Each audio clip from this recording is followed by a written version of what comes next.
إيه هلا يا داعس عيوني بحنانه، وهلا يلمح حد يصير بمكانه.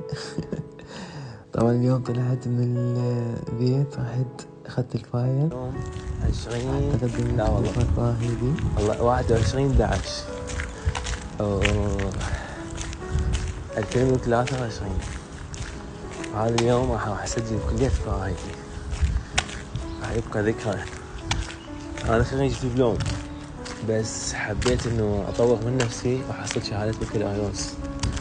قدمت على كلية الفراهيدي، رحت للتسجيل، انتظرت، بعدين رحت مباشرة بالقسم مالتي، رجعت للتسجيل، كملت الأمور استمرارة، طلعت انتظرت برا، خلصنا. بعدين صاحبي قال خلنا ناخذ صورة، أخذ صورة وكمل.